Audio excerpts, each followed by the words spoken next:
We came here to make things better. But I made them worse. And you're sure what you saw was real?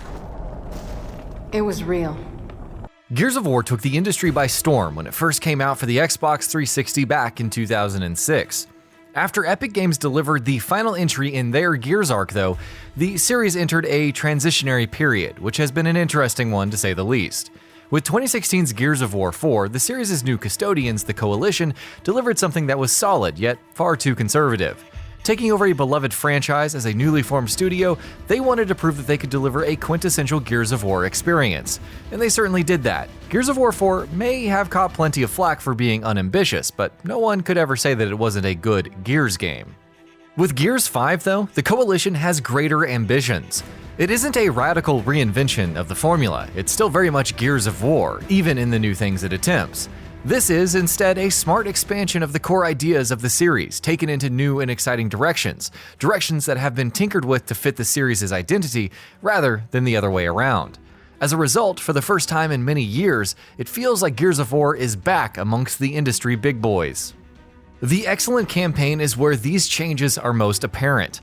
Picking up sometime after Gears of War 4, Gears 5 once again focuses on the new blood that its predecessor introduced, with the old guard of characters like Marcus and Baird supporting the new generation from the sidelines. But while Marcus's son JD served as the protagonist in Gears of War 4, in Gears 5, Kate Diaz is very much the star of the show. You begin the campaign playing as JD, but after the introductory act, you step into Kate's shoes as she tries to unravel the secrets of her mysterious past, her heritage, the Locust, and the new and dangerous threats that the perennially ravaged world of Sarah now faces. While the threat of global apocalyptic wars has always driven Gears of War stories in the past, the narrative impetus this time around is much more personal.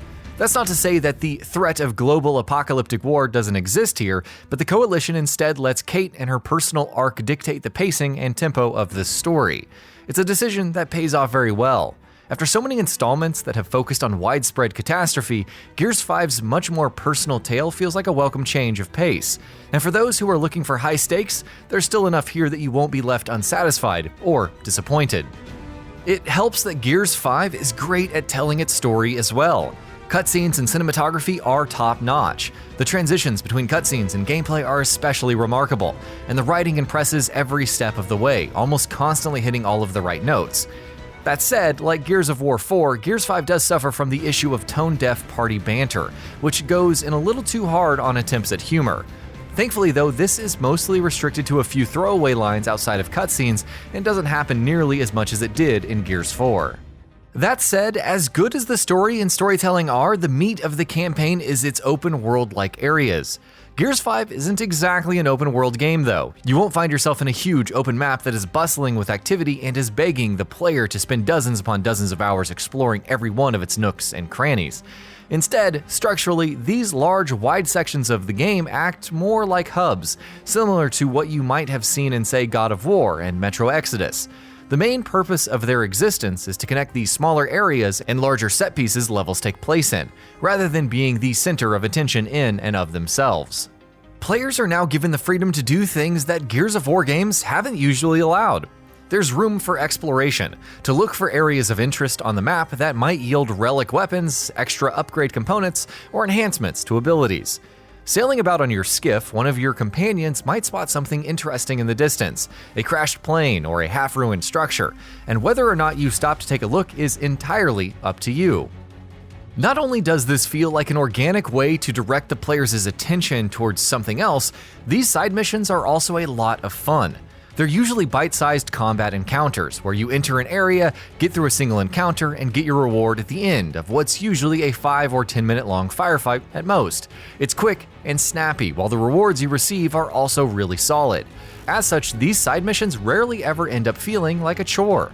In fact, even when you're in the game's more linear missions, there are still plenty of large areas with branching paths that encourage exploration, thanks to many collectibles, which do a great job of building up the series' lore and backstories, and upgrade opportunities.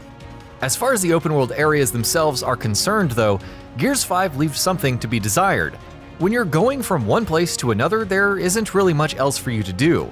The open hubs are static and mostly desolate, and the only thing that breaks the monotony is the dialogue between Kate and her companions. It helps that sailing the skiff is a lot of fun, and it's fast enough that going from one place to another doesn't ever take too long. Even still, having something interesting to do or see in the open world areas, or anything to add a little more dynamism to these places, would have made them infinitely better, and as they exist right now, they feel like something of a missed opportunity. Speaking of missed opportunities, the skiff is something else that I feel Gears 5 could have done a lot more with. As I mentioned, sailing the skiff around the game's map is a ton of fun. It's incredibly easy to control, and it has a great sense of speed, and skidding and drifting around tight corners feels fast and snappy. It's just a shame that the game doesn't utilize it a bit more. Veteran series fans will also be glad to know that in spite of that freedom, the tense and thrilling firefights and major set-piece moments that Gears has always been known for do not get pushed to the sidelines. When you enter an area where a main mission is supposed to take place, it's business as usual, with expertly crafted combat arenas and encounters, which, thanks to excellent enemy variety, will always keep you on your toes. Gears 5's most ambitious changes are apparent in how it's structured, but things are different in the moment-to-moment gameplay as well. Combat continues to be the heart of the experience, but feels a lot more layered than it has in the past. That's thanks almost entirely to Jack, the floating bot that returns to the franchise after taking some time off. This time, rather than being a silent and effectively invisible partner, Jack plays a role in combat. The bot comes with assault, support, and passive abilities, which can range from making your squad temporarily invisible, to blinding enemies with flashes, to giving you shields to buff up your defenses, to shocking enemies with its zapper. As you play more, you earn more abilities for Jack, but in an interesting twist, these can also be upgraded. Scattered throughout Gears 5's levels, both big and small, are components that are used to upgrade Jack's abilities, while completing side missions can also reward you with ultimate enhancements for these, such as adding seeker drones to a shock trap. At any time, you can also respec Jack entirely for no added cost and repurpose him as you see fit. It's not a huge new mechanic, but Jack is surprisingly useful in combat. Using the invisibility ability, you can get past security turrets. By upgrading one of his passives, you can direct him to revive a downed teammate. If there's an enemy in a distant position or behind a tricky cover spot, you can send Jack over to flash it, causing it to be blinded and temporarily stunned, rendering it vulnerable for a precious few couple of seconds. Not only do all of his abilities enrich the combat experience, the drive to find more components and upgrades also makes exploration and tackling these side missions that much more attractive. Combat has improved and expanded in other ways as well. Unlike previous games, you aren't immediately forced into fights the second you step into a new room with enemies. Often these enemies won't be aware of your presence, giving you the opportunity to use rudimentary but effective stealth mechanics to thin out the herd and make things easier for yourself in the following encounter. There were other moments that took me by surprise as well. The one that comes to mind immediately is shooting ice out from under the feet of advancing enemies, making them drop into the frozen lake below.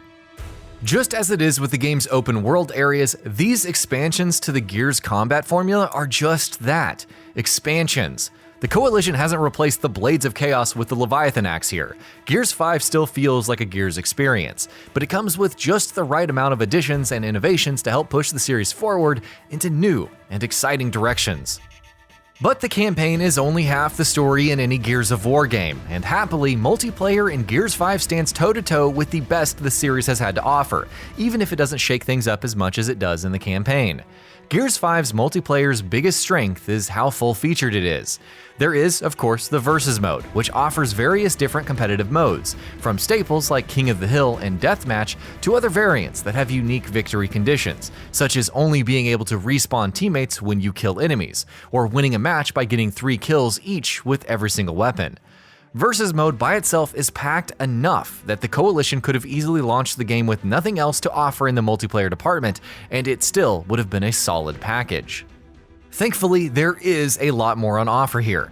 The series' signature Horde mode returns and is still the star of the show on the multiplayer side of things.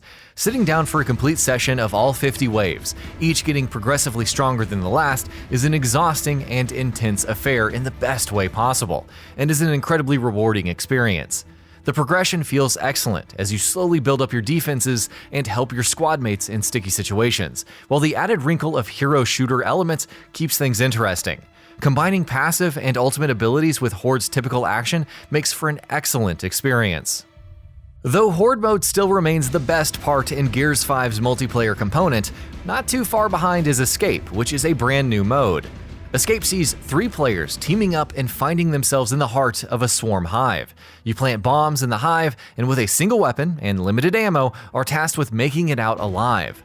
Escape forces the players to think in interesting ways, using melee and stealth where you can to conserve ammo, managing your resources, and picking up new weapons, temporary buffs, and more ammo for your weapon is key if you want to get very far.